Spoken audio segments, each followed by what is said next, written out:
আমি এবং জহুরুল সাহেব ভদ্রলোকের মতো বসে আছি। আমাদের সামনে বসে আছেন ইয়াকুব আলী সাহেব। তার আর আমাদের মাঝখানে বিরাট এক সেক্রেটারিয়েট টেবিল। টেবিলে কয়েকটি মুঠোফোন সাজিয়ে রাখা হয়েছে, যার মধ্যে আইফোন আছে, স্যামসাংয়ের সবথেকে নতুন ফোনটি আছে, আরও কয়েকটা সেট রয়েছে যার নামও আমার জানা নেই। এতগুলো সেট কিসে ব্যবহার করে নাকি শুধু দেখানোর জন্য সাজিয়ে রেখে সেটাই এক রহস্য। টেবিলের ওপর দুটা আগের আমলের টেলিফোনও দেখা যাচ্ছে, একটা সাদা, একটা লাল। ইয়াকুব আলী সাহেব যেই চেয়ারটায় বসেছেন সেটাকে রিভলভিং চেয়ার বলে। তিনি দারুণ ব্যস্ত। আমরা বসে থাকতে থাকতে তিনি ৩-৪টা টেলিফোন করলেন। প্রত্যেকটা ফোন তিনি করলেন ল্যান্ড ফোন ব্যবহার করে, মুঠোফোন দিয়ে কোনো ফোন করলেন না। তার টেলিফোন করার ধরনটাও বেশ মজার। টেলিফোনে কথা বলার সময় তার রাজ্যের অস্থিরতা, স্থির হয়ে এক মুহূর্ত কথা বলতে পারেন না। যতবার টেলিফোনে কথা বলেছেন, রিভলভিং চেয়ারে পাক খেতে খেতে কথা বলেছেন। জহুরুল সাহেব অবশ্য এসব লক্ষ্য করছেন বলে মনে হলো না। তিনি খুব উসখুস করছেন। আমি চুপচাপ বসে ইয়াকুব আলী সাহেবের কর্মকাণ্ড দেখছি।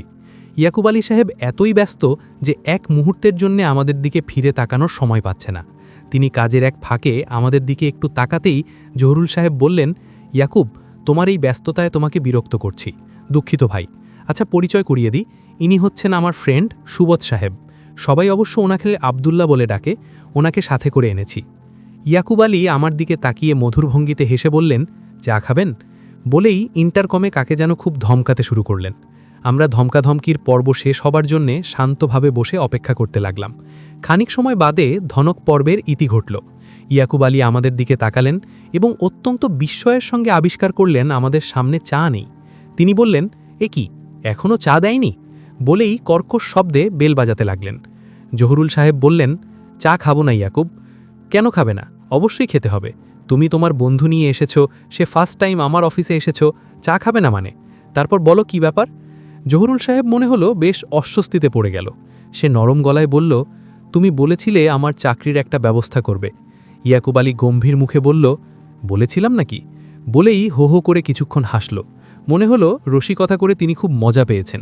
ইয়াকুব হাসি মুখে বলল, বলেছি যখন তখন অবশ্যই কিছু একটা করব। স্কুল জীবনের বন্ধুর সামান্য উপকার করব না তা তো হয় না। বায়োডাটা তো দিয়ে গিয়েছ? হ্যাঁ, 2বার দিয়েছি। আমি দেখেছি জহুরুল, তুমি চিন্তা করো না, একটা কিছু হবে। তবে আপাতত কিছু করা যাচ্ছে না, নো ওপেনিং, বুঝলে? যেসব চাকরি এখন অ্যাভেলেবেল আছে তোমাকে আবার সেগুলো দেয়া যাবে না। তুমি নিশ্চয়ই আমার অফিসে পিওনের চাকরি করবে না। জহুরুল সাহেবের মুখ গম্ভীর হয়ে গেছে, তার চোখ টলটল করছে। তিনি ক্ষীণ স্বরে বললেন, তুমি আজকে আমাকে একটা চাকরি দেবে বলে নিশ্চিত করেছিলে ইয়াকুব। আমার অবস্থা খুবই ভয়াবহ। ইয়াকুব মনে হলো দার্শনিক হয়ে গেছে। সে গভীর আধ্যাত্মিক ভাব ধরে বলল, অবস্থা তো শুধু তোমার একার ভয়াবহ না, পুরো বাঙালি জাতির অবস্থাই এখন ভয়াবহ। বাঙালি নিজের ঐতিহ্য হারিয়ে ফেলেছে, চেতনা হারিয়ে ফেলেছে, এর সাথে ব্যবসা করা ভুলে গেছে। ব্যবসা বলতে এ দেশে এখন আর কিছু নেই। প্রতিটি প্রতিষ্ঠান লসে রান করছে, বাইরে থেকে সেটা বোঝা যায় না। ইয়াকুব, তুমি কিন্তু আমাকে কথা দিয়েছিলে, আমাকে ওয়াদা করেছিলে। ওয়াদা দিয়েছিলাম ঠিক আছে, আমি তো বলিনি আমি আমার ওয়াদা ভঙ্গ করব। তোমার জন্যে আমি ঠিকই একটা ব্যবস্থা করব। আমি কি করব তোমাকে বলি, আমি আমার এই বিজনেসটাকে কসমেটিক্স লাইনে এক্সপ্যান্ড করব। আমি মনে মনে সিদ্ধান্ত নিয়ে রেখেছি যে ওটা যখনই চালু হবে তখনই তোমাকে ওখানে একটা ম্যানেজারিয়াল পোস্ট দেব। সেটা কবে হবে ইয়াকুব? হয়ে যাবে, তবে একটু সময় তো নেবেই। জমি কিনে ফেলেছি, ব্যাংক লোনের জন্য অ্যাপ্লাইও করা হয়ে গেছে। বিদেশি কোনো ফার্মের সঙ্গে কোলাবোরেশনে যাব। কাদের সাথে কোলাবোরেশন করা যায় তাই চিন্তা করছি। কোলাবোরেশন হয়ে গেলেই ফ্যাক্টরি তৈরি হবে, তারপরেই কাজ শুরু। তোমাকে অপেক্ষা করতে হবে। সবুরে মেওয়া ফলে, এটা মনে রাখবে। জহুরুল সাহেব থ্যাঁ মেরে গেছেন। তার থ্যাঁ মেরে যাওয়া মুখ দেখে আমার নিজেরই বেশ মায়া লাগছে। আহা বেচারা, সে বোধহয় জীবনে এত অবাক হয়নি কখনো। এসি বসানো ঠান্ডা ঘরে বসে দরদর করে ঘামছে। আমাদের জন্য চা চলে এসেছে। ইয়াকুব সাহেব আমার দিকে তাকিয়ে মুচকি হেসে বললেন, সিগারেট খাবেন নাকি ভাই? আজকাল তো অনেক দাড়ি জোব্বাওয়ালারাও সিগারেট খায়, চলবে নাকি একটা? তিনি আমাদের দিকে সিগারেটের প্যাকেটটা বাড়িয়ে দিলেন। আমি সিগারেট নিতে নিতে বললাম, কিছু মনে করবেন না ইয়াকুব সাহেব, একটা কথা বলুন তো, জহুরুল সাহেবকে চাকরিটার জন্য কতদিন অপেক্ষা করতে হবে? ইয়াকুব সাহেব সিগারেটের ধোঁয়া ছাড়তে ছাড়তে বললেন, দিনক্ষণ নির্দিষ্ট করে বলা তো কঠিন ব্যাপার, তবে 3-4 বছর তো লাগবেই, আরও বেশিও লাগতে পারে। আমি সিগারেটটা বাম হাতে পিষে ছুঁড়ে ফেলে ময়লার ঝুড়িতে, তারপর চায়ে খুব আয়েশ করে চুমুক দিয়ে হাসি মুখে বললাম, ভাই শুনুন, চাকরি আপনার মতো মানুষের পক্ষে দেয়া সম্ভব না। এই সরল আর নির্ভেজাল কথাটা সরাসরি আপনার বন্ধুকে বলে দিচ্ছেন না কেন? বলতে অসুবিধা কি? চক্ষু লজ্জা হচ্ছে? আপনার মতো নির্লজ্জ মানুষের তো চক্ষু লজ্জার মতো কিছু থাকার কথা না। ইয়াকুব আলী চশমার ফাঁক দিয়ে পিট পিট করে আমার দিকে তাকাচ্ছেন। ঠান্ডা মাথায় আমাকে বোঝার চেষ্টা করছেন। দাড়ি টুপিওয়ালা লোক সাধারণত অতিমাত্রায় বিনয়ী হয়। এভাবে সরাসরি অপ্রিয় কথা বলায় তিনি ভরকে গেছেন। খুব সম্ভবত টেরোরিস্ট কিনা তাই বোঝার চেষ্টা করছেন, অথবা আমার ক্ষমতা যাচাই করার চেষ্টা করছেন। জহুরুল সাহেব বললেন, আব্দুল্লাহ ভাই, চলুন যাই। আমি বললাম, চাটা দারুণ হয়েছে আলহামদুলিল্লাহ, শেষ করে তারপর যাব। ইয়াকুব আলী সাহেব এখনও তাকিয়ে আছেন, তার হাত আইফোনের উপর। জরুরি ভিত্তিতে কাউকে ফোন করার মনস্থ করেছেন বলে মনে হয়। তার ভীত চোখ আমার মুখে আটকে আছে। আমি তার দিকে একটু ঝুঁকে এসে বললাম, আপনি কি আমাকে ভয় পাচ্ছেন? ভয় পেতে পারেন, অসুবিধা নেই। এখন যে সময় পড়েছে তাতে দাড়ি টুপিওয়ালা মানুষকে ভয় পাওয়াটা দোষের কিছু না। তবে আমি নিরীহ মানুষ, কিছু করতে চাইলেও আপনাকে এই মুহূর্তে কিছুই করতে পারবো না। আমি যা করতে পারি তা হলো আপনার মুখে একদলা থুতু ফেলতে পারি। এতে অবশ্য আপনার তেমন কিছু হবে বলে মনে হয় না, কারণ প্রতিদিন অসংখ্য মানুষ আপনার মুখে অদৃশ্য থুতু ফেলছে।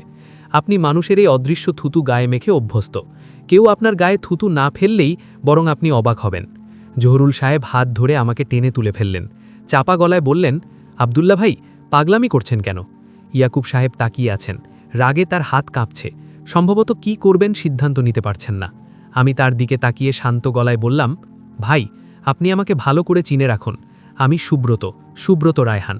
সবাই ডাকত সুবোধ, আর এখন আমি আব্দুল্লাহ। জহুরুল সাহেব আমাকে টেনে ঘর থেকে বের করে ফেললেন। সিঁড়ি দিয়ে নেমে রাস্তায় এসে আমি বললাম, জহুরুল সাহেব, আপনি মেসে চলে যান। আমি একটা কাজ ছেড়ে মেসে আসছি। তারপর দুজন একসঙ্গে আপনার গ্রামের বাড়ি রওনা হয়ে যাব ইনশাল্লাহ। আমার সঙ্গে তো টাকা পয়সা কিছুই নেই ভাই। একটা ব্যবস্থা হবেই ইনশাল্লাহ।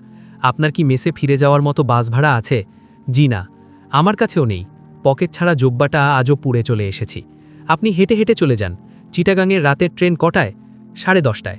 তাহলে আমি কাজ সেরে রাত ঠিক 10টার আগে মেসে অবশ্যই পৌঁছে যাব ইনশাল্লাহ। জহুরুল সাহেব পকেট থেকে রুমাল বের করে চোখ মুছতে মুছতে বললেন, কি ইচ্ছা করছে জানেন আব্দুল্লাহ ভাই? ইচ্ছা করছে একটা চলন্ত ট্রাকের সামনে লাফ দিয়ে পড়ে যাই। পরক্ষণেই ভাবি, আল্লাহর জন্যেই তো চাকরিটা ছেড়েছি, তিনিই পরীক্ষা নিচ্ছেন। আল্লাহ যাকে বেশি ভালোবাসেন তারই বেশি পরীক্ষা নেন। বুঝি আব্দুল্লাহ ভাই, কিন্তু আর সহ্য করতে পারছি না। আরেকটু ধৈর্য ধরুন, আল্লাহ ঠিক করে দেবেন ইনশাল্লাহ। আপনি মেসে চলে যান, আমি আসছি। আব্দুল্লাহ ভাই, আমার আর কোথাও যেতে ইচ্ছা করছে না।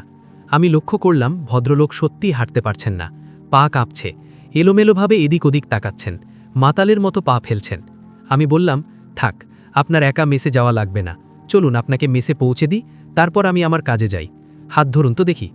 আব্দুল্লাহ ভাই, বলুন, দেশে গিয়ে আমি আমার স্ত্রীকে কি বলবো, মেয়েদের কি বলবো? কিছু বলতে হবে না। আপনি বাড়ি গিয়ে ওরা যখন আপনার কাছে ছুটে আসবে তখন হাসি মুখে এদের জড়িয়ে ধরবেন, এতেই তারা খুশি হবে। ভাই, চোখ মুছুন। আমি জহুরুল সাহেবকে মেসে নামিয়ে দিয়ে তারপর গেলাম আয়শাদের বাসায়। আমি নিশ্চিত আয়শার বাবা একটা ব্যবস্থা করে রেখেছেন। আমি তার হাত থেকে অ্যাপয়েন্টমেন্ট লেটারটা নেব, 1003 টাকা নেব। হবু শ্বশুরের কাছ থেকে টাকা নেওয়াটা মানায় না, তারপরেও নিতে হবে। পরে যখন সামর্থ্য হবে তখন ফেরত দিয়ে দেব ইনশাল্লাহ। কিছু মিষ্টি কিনব, জহুরুল সাহেবের ছোট মেয়েটার জন্য একটা বাচ্চাদের কুরআনের গল্প সংকলন কিনব, একটা বাংলা ডিকশনারি কিনব। আমি যেমন লিখতে গেলে প্রচুর বানান ভুল করি, মেয়েটাও তাই করে। মুখস্থের মতো সহজ বানান ভুল করে বসে আছে। এমন সহজ বানান ভুল করলে চলবে কিভাবে? এসব উপহার নিয়ে রাতের ট্রেনে রওনা হব বন্ধুর বাড়িতে। বন্ধুপত্নীর মেথি দিয়ে রাধা গোশত খেতে হবে। মাছের পোনা পাওয়া গেলে সজনে পাতা এবং পোনার বিশেষ প্রিপারেশন। আয়শার বাবাকে বাড়িতে পাওয়া গেল না, সে কোথায় তা কেউ বলতে পারল না। কখন ফিরবে তাও জানে না। দুপুরে ঘর থেকে বেরিয়েছে আর এখনও বাসায় ফেরেনি। আয়শার সাথেও দেখা করা যাবে না। ইসলাম প্র্যাকটিস শুরু করার পর দুজনে ঠিক করেছি বিয়ের আগ পর্যন্ত কোনো দেখা বা কথা নেই। যদি আয়শার কথা খুব মনে পড়ে তখন আয়শার বাবার সাথে কথা বলি, ভালো লাগে। রাত 9টা পর্যন্ত আমি আয়শাদের বাড়ির গেটের সামনেই দাঁড়িয়ে রইলাম। জহুরুল সাহেব অপেক্ষা করতে থাকবেন নিশ্চয়ই। তার স্ত্রীর কাছে তাকে পৌঁছে দেয়া দরকার। সঙ্গে একটা পয়সাও নেই। ফিরে গেলাম মেসে। আল্লাহ নিশ্চয়ই কোনো ব্যবস্থা করবেন, নিশ্চয়ই। মেসের ম্যানেজার আমাকে আসতে দেখে ছুটে এলো আমার কাছে। তার এভাবে হন্তদন্ত হয়ে ছুটে আসার ভঙ্গিই বলে দিচ্ছে বিশেষ কিছু একটা ঘটেছে। সেই বিশেষ কিছুটা কি? দুঃসংবাদ না সুসংবাদ?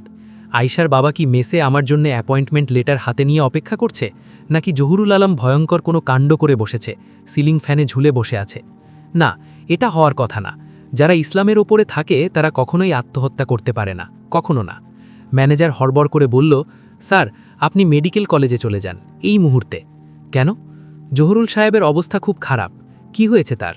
চুপচাপ বসা ছিলেন, তারপর হঠাৎ ঘামতে শুরু করলেন। একবার জিজ্ঞেস করলেন, আপনি কই? তারপর জোরে জোরে নিঃশ্বাস নেবার চেষ্টা করছিলেন। একসময় শুয়ে পড়লেন। আমরা অ্যাম্বুলেন্স খবর দিতে চাইলাম। অ্যাম্বুলেন্স পাওয়া গেল না। বাধ্য হয়ে রিকশায় করে নিতে হলো। দৌড়াদৌড়ি করে তাকে হাসপাতালে নিয়ে গেলাম। তার হাত পা একেবারে ঠান্ডা হয়ে গেছে। আমি হাসপাতালের করিডোরে শান্ত হয়ে দাঁড়িয়ে আছি। আয়শার বাবা তার কথা রেখেছেন। চাকরির জন্য যে অ্যাপয়েন্টমেন্ট লেটার তার কাছে চাওয়া হয়েছিল, তিনি সেটা পাঠিয়ে দিয়েছেন। অ্যাপয়েন্টমেন্ট লেটারটি তিনি আমার হাতে দিতে পারেননি, তাই ইরামের বাসায় গিয়ে ইরামের হাতে দিয়ে এসেছেন। ইরাম সেই চিঠি নিয়ে প্রথমে গেছে আমার মেসে। সেখানে জহুরুল সাহেবের খবর শুনে একাই রাত 11টার দিকে এসেছে হাসপাতালে। জহুরুল সাহেবের জন্য খুব ভালো একটা চাকরির ব্যবস্থা করেছেন চাচা। 30,000 টাকা বেতন, কোয়ার্টার আছে, বেতনের 10% কেটে রাখা হবে কোয়ার্টারের জন্যে। রাত 12টা বাজতে কিছু বাকি। আমি গেলাম জহুরুল হক সাহেবের অবস্থা কি সেই খোঁজ নিতে। আমার সাথে ইরামও এলো খোঁজ যা। ডাক্তার সাহেব গম্ভীর গলায় বললেন, অবস্থা ভালো না, জ্ঞান ফেরেনি এখনও। জ্ঞান ফেরার সম্ভাবনা কি আছে? চান্স আছে, তবে খুব কম। কেমন কম ডাক্তার সাহেব? বলা যায় 50-50 চান্স। আমি বললাম, ডাক্তার সাহেব, এটা একটা অ্যাপয়েন্টমেন্ট লেটার, আপনার কাছে রেখে দিন। যদি জহুরুল সাহেবের জ্ঞান ফেরে ওনার হাতে দেবেন, যদি জ্ঞান না ফেরে ছিঁড়ে কুচি কুচি করে পানিতে ভাসিয়ে দেবেন। আমি হাসপাতাল থেকে বের হচ্ছি। এখন কাটায় কাটায় রাত 12টা। এখন আমার ফেরার সময়। ইরাম বলল, কোথায় যাচ্ছেন আব্দুল্লা ভাই? আমি ক্লান্ত গলায় বললাম, তোমার আমার রবের সামনে দাঁড়াতে, খোলা কোনো মসজিদের বারান্দা খুঁজতে। আজকাল রাতে তালাবদ্ধ থাকে মসজিদগুলো। আপনার বন্ধুর পাশে থাকবেন না? না, সেটার এখন দরকার হবে না। ইরাম নিচু গলায় বলল, আব্দুল্লা ভাই, আমি কি আপনার সঙ্গে যেতে পারি, শুধু আজকের জন্যে? আমি বললাম, অবশ্যই পারো। ইরাম অস্পষ্ট স্বরে বলল, আজকে যদি আমি আপনার সাথে নামাজ পড়ি, আপনি কি রাগ করবেন? তোমার রবের সামনে তুমি দাঁড়াবে, এখানে আমি রাগ করার কে? তোমার আর তোমার স্রষ্টার মাঝে আমার কোনো স্থান নেই। আমি হাঁটছি, আমার পাশেই হাঁটছে ইরাম। রাস্তার সোডিয়াম বাতির আলোয় ইরামের মুখ দেখা যাচ্ছে। ইরামের মুখে যেই অনুভূতির ছাপ রয়েছে, এটা আমার খুব পরিচিত। ইসলামে প্রবেশের সেই অনুভূতির দিনটি কি আমি কখনো ভুলতে পারি?